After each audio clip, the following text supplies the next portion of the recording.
Hi guys, welcome to Learn Automation Online.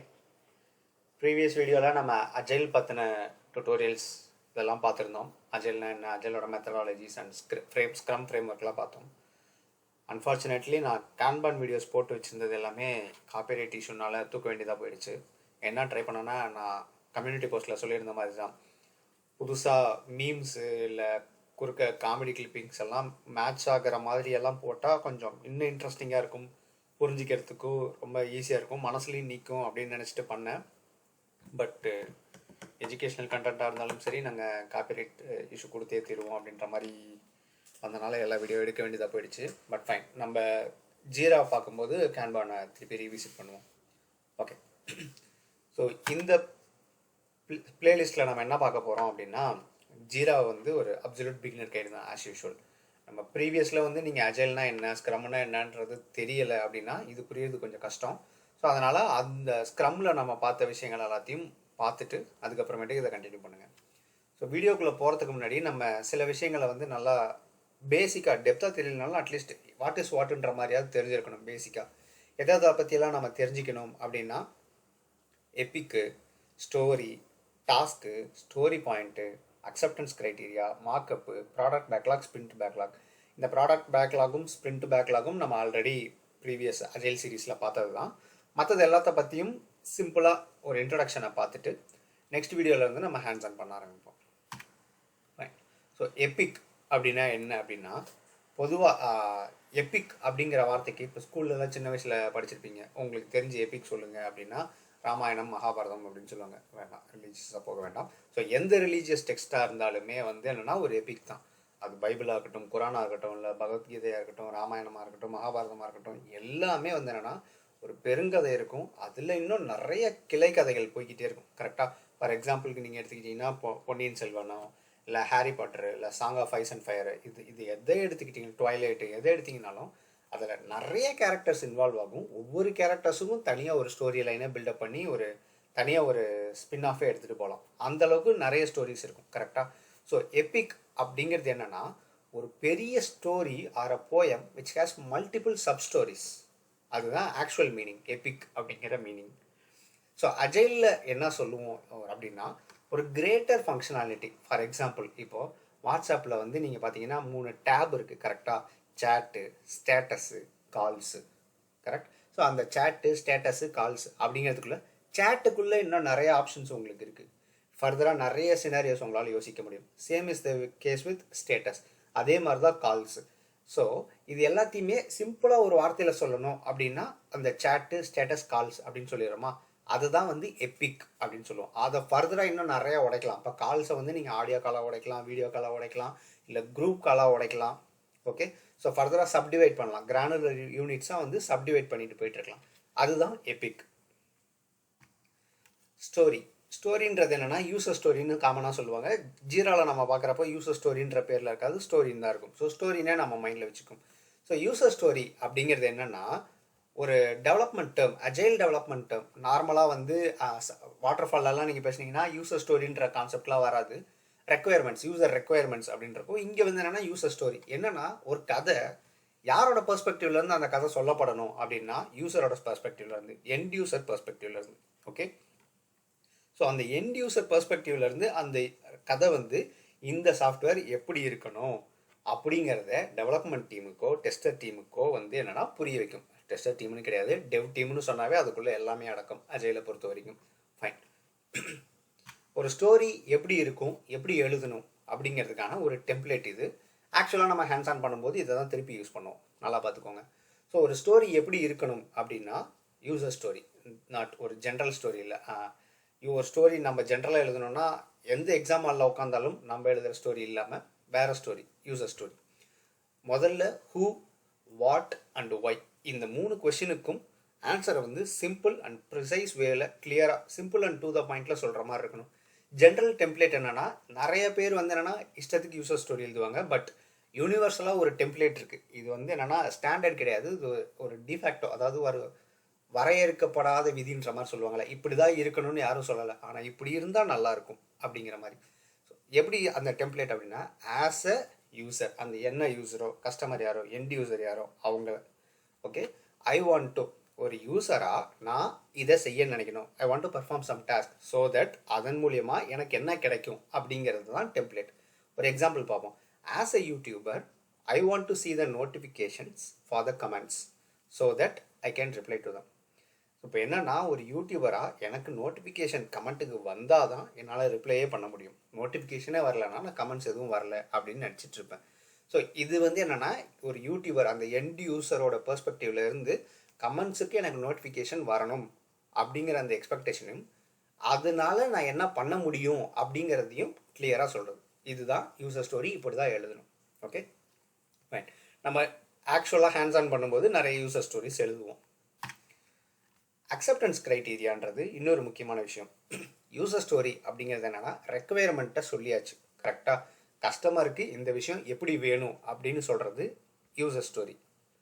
இதே சொன்ன story, அந்த யூசர் ஸ்டோரி எப்படி இருந்தால் கஸ்டமர் அக்செப்ட் பண்ணிக்குவாங்க, எந்த மாதிரி இருந்தால் அது ஓகே ஒர்க் ஆகுது அப்படிங்கிறத ஒரு அக்செப்ட் பண்ணிக்கிற மாதிரியான ஒரு விஷயம் அப்படின்னு எடுத்துக்கலாம்னா, இப்போ நார்மலாக ஒரு பொருளை வாங்குறீங்கன்னா ஐஎஸ்ஐ முத்திரை குத்திருக்கு அப்படின்னு சொன்னால் அது ஓகே குவாலிட்டியாக இருக்குது அப்படின்ற மாதிரி நமக்கு ஒரு பிலீஃப் வருது இல்லை. அதே மாதிரி அக்செப்டன்ஸ் க்ரைட்டீரியா அப்படின்னு நம்மளே ஒரு செட் ஆஃப் ஃபீச்சர்ஸை எழுதி வைப்போம். அந்த அக்செப்டன்ஸ் க்ரைட்டீரியாவில் நம்ம கேட்குற கேள்விகளுக்கெல்லாம் பதில் வருதா? அப்படி வந்ததுன்னா இந்த யூசர் ஸ்டோரியை வந்து அக்செப்ட் பண்ணிக்கலாம். இது செஞ்சுட்டாங்க, இது முடிஞ்சிருச்சு அப்படின்னு அர்த்தம். ஓகேவா? ஸோ இந்த அக்செப்டன்ஸ் க்ரைட்டீரியா எப்போ வரும்னா, நம்ம ஒரு டாஸ்க்கை எடுத்து செஞ்சு முடிச்சதுக்கப்புறம், அதாவது ஒரு யூசர் ஸ்டோரி எடுத்து செஞ்சு முடிச்சதுக்கு அப்புறமேட்டுக்கு இந்த வேலை ஆக்சுவலாக முடிஞ்சிச்சா இல்லையான்னு கண்டுபிடிக்கிறதுக்காக யூஸ் பண்ணுறது தான் அக்செப்டன்ஸ் க்ரைட்டீரியா. ஓகேவா? ஜென்ரலாக அக்செப்டன்ஸ் க்ரைட்டீரியாவை எப்படி எழுதுவோம் அப்படின்னா, பிடிடி ஸ்டைலில் எழுதுவோம். பிடிடி ஸ்டைல்னாவே நமக்கு தெரியும், குக்கும்பர் ஞாபகத்துக்கு வரணும். Okay, behaviour driven development.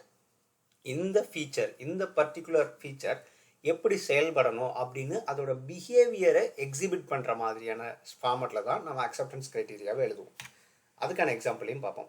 ஒரு அக்செப்டன்ஸ் க்ரைட்டீரியா எப்படி இருக்கணும்னா, ப்ரீ கண்டிஷனை சொல்லணும், என்ன மாதிரியான ஆக்ஷனை பர்ஃபார்ம் பண்ண போகிறோன்றதை சொல்லணும். அப்படி அந்த ஆக்ஷனை பர்ஃபார்ம் பண்ணும்போது அதுக்கான கான்சிக்வன்ஸ், அதுக்கு எந்த மாதிரியான விளைவுகளை ஏற்படுத்தும் அப்படிங்கிறதையும் சேர்த்து சொல்லணும். So given, when and then இதை சேர்த்து சொல்கிற மாதிரி இருக்கணும்.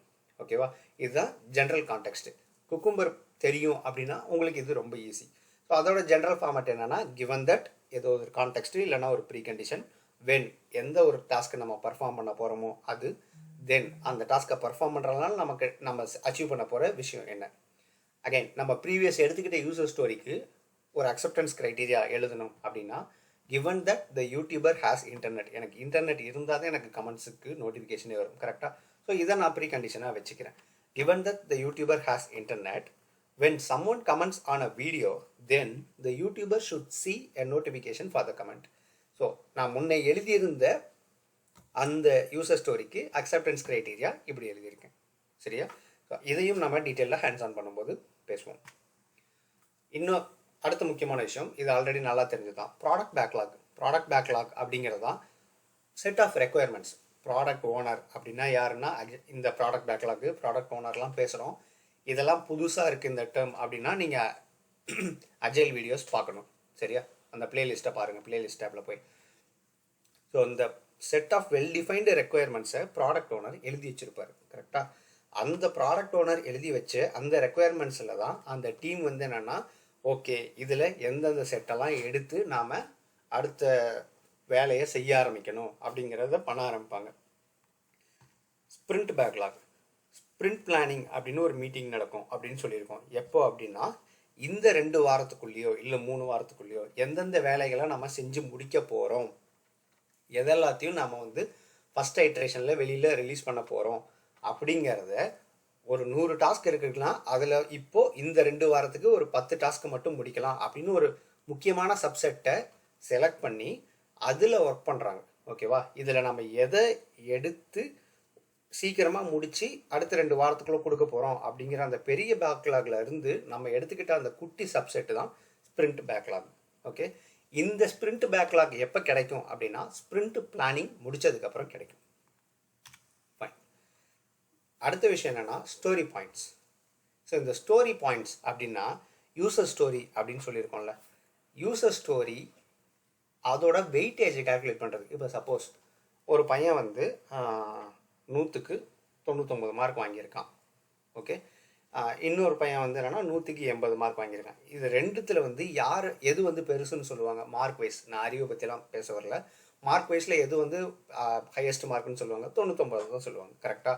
ஸோ அப்போ அந்த எவாலுவேட் பண்ணுறதுக்கு நமக்கு என்னென்னா மார்க்குன்னு ஒரு க்ரைட்டீரியா இருக்குது. கரெக்டாக? அதே மாதிரி ஸ்டோரி பாயிண்ட் அப்படிங்கிறது என்னென்னா இந்த வேலையை செஞ்சு முடிக்கிறதுக்கு எவ்வளோ எஃபர்ட் தேவைப்படும் அப்படிங்கிறத எக்ஸ்பிளைன் பண்ணுறது. இந்த எஃபர்ட்டுன்ற வார்த்தையை ரொம்ப முக்கியமாக கவனிச்சிக்கணும். நிறைய பேர் இந்த வேலையை செஞ்சு முடிக்கிறதுக்கு எவ்வளோ நேரம் தேவைப்படும்னு நினச்சிக்குவாங்க. But that is not the case. Time is not equal to effort. இது ரொம்ப முக்கியம். இதையும் நம்ம தனியாக டீட்டெயிலாக பேசுவோம். ஸோ இந்த வேலையை செஞ்சு முடிக்கிறதுக்கு எனக்கு எவ்வளோ எஃபர்ட் தேவைப்படும் அப்படின்றத பேசுகிறது தான் ஸ்டோரி பாயிண்ட். அதாவது ப்ராடக்ட் பேக்லாகில் ஒரு ஐட்டம் இருக்குது, அதுதான் பிபிஐ. அந்த ஐட்டமை நான் ஒரு ஆக்சுவல் கோடாக ஒரு ஒர்க்கிங் பீஸ் ஆஃப் சாஃப்ட்வேராக மாற்றுறதுக்கு எனக்கு தேவையான எஃபர்ட், நான் எவ்வளோ எஃபர்ட்டை செலவழிக்க வேண்டி இருக்குமோ அதை தான் ஸ்டோரி பாயிண்ட் ரெப்ரசன்ட் பண்ணும். ஓகே, இது ரொம்ப முக்கியமானது. ஃபைன். அடுத்ததாக வந்து பேச போகிறது என்னென்னா மார்க்அப். மார்க்அப் அப்படிங்கிறது என்னென்னா ஒரு விஷுவல் ரெப்ரசன்டேஷன். ஓகேவா? அது ஆக்சுவல் ஒரிஜினல் ப்ராடக்ட் கிடையாது. இந்த ப்ராடக்ட்டு விஷுவலாக பார்க்குறதுக்கு எப்படி இருக்கும் அப்படின்னு ஒரு பிக்டோரியல் ரெப்ரசன்டேஷனாக கொடுக்குறது. ஜென்ரலாக ஒரு பழமொழி சொல்லுவாங்கள்ல, ஒரு பிக்சர் இஸ் ஒர்த் 1000 வேர்ட்ஸ் அப்படின்னு. அதே மாதிரி தான் இப்போ இந்த பிக்டோரியல் ரெப்ரசன்டேஷனை பார்த்த உடனே இது எந்த ப்ராடக்ட்டுக்கானது, இந்த ப்ராடக்ட் எந்த மாதிரியான ஒரு ஃபீச்சர்ஸை கொண்டு இருக்குன்றதும் உங்களால் ஈஸியாக கண்டுபிடிக்க முடியுது. கரெக்டாக? யூடியூப் மாதிரியே ஒரு வீடியோ ஸ்ட்ரீமிங் பிளாட்ஃபார்ம் இது. கரெக்ட். அதில் வந்து ஷேர் பண்ணுறதுக்கு ஆப்ஷன் இருக்குது. இல்லை நான் தனியாக வந்து எனக்கு பிளேலிஸ்ட்டில் ஆட் பண்ணிக்கலாம், நான் வீடியோ சர்ச் பண்ணுறதுக்கு ஆப்ஷன் இருக்குது, நான் அப்லோட் பண்ணுறதுக்கு ஆப்ஷன் இருக்குது அப்படின்னு ஒவ்வொன்றுத்தையும் உங்களுக்கு பார்த்த உடனே கண்டுபிடிக்க முடியுது. இல்லை, இதுதான் மார்க்கப்போட பவர். ஓகே, ஒரு ப்ராடக்ட் எப்படி இருக்கும் அப்படிங்கிற அந்த கஸ்டமரோட விஷனை டீம் வந்து நீங்கள் மனசில் நினச்சிக்கிட்டு இருக்கிற ஒரு விஷயத்த அப்படியே என்னால் மனசில் நினைக்க முடியாது. பட் நான் மனசில் இதுதான் நினச்சிக்கிட்டு இருக்கேன் அப்படிங்கிறத ஓரளவுக்கு ஒரு மார்க்கப்பாக வரைஞ்சி காட்டுறப்போ நீங்கள் என்ன நினச்சிட்டு இருக்கீங்கன்றது எனக்கு கிளியராக தெரியறதுக்கான வாய்ப்பு இருக்குது இல்லையா? ஸோ இதுதான் மார்க்கப். இந்த மார்க்கப்பும் நமக்கு வந்து என்னென்னா நம்மளோட ஆக்சுவல் ஒர்க்கில், டே டு டே ஒர்க்கில் வந்து ரொம்ப ஹெல்ப்ஃபுல்லாக இருக்கும். நம்ம பார்க்கணுன்னு நினச்ச ஆக்சுவலான கான்செப்ட்ஸ் இதெல்லாம் தான். ஸோ இது எல்லாத்தையுமே பார்த்தாச்சு. நெக்ஸ்ட் வீடியோவிலேருந்து நம்ம என்ன பண்ணுவோம் அப்படின்னா ஹேண்ட்ஸ் ஆன் பண்ண ஆரம்பிப்போம். ஓகே, ஸோ இந்த வீடியோவில் பேசின டெர்மினாலஜிஸ் எல்லாம் உங்களுக்கு புரியலை அப்படின்னா நீங்கள் அஜைலுக்கு கண்டிப்பாக நியூன்னு அர்த்தம். அண்ட் திரும்ப சொல்கிறேன், முன்னாடி இருக்கிற அஜைல் பிளேலிஸ்ட்டை பார்த்துட்டு இதை கண்டினியூ பண்ணுங்கள், கிளியராக புரியும். ஸோ என்னோடய வீடியோஸ் எல்லாம் பிடிச்சிருந்தது அப்படின்னா மறக்காமல் உங்கள் ஃப்ரெண்ட்ஸ்க்கும் ஷேர் பண்ணுங்கள். டவுட்ஸ் ஏதாவது இருந்ததுனாலோ இல்லை சஜஷன்ஸ் இருந்ததுனாலோ கமெண்ட்டில் சொல்லுங்கள். அண்ட் பிடிச்சிருக்கு அப்படின்னா லைக் பண்ணுங்கள். அப்போ தான் நிறைய பேத்துக்கு யூடியூப் அல்காரிதம் வந்து நம்ம வீடியோஸை ப்ரொமோட் பண்ணும். சரியா? நெக்ஸ்ட் வீடியோவில் பார்க்கலாம். சியர்ஸ்.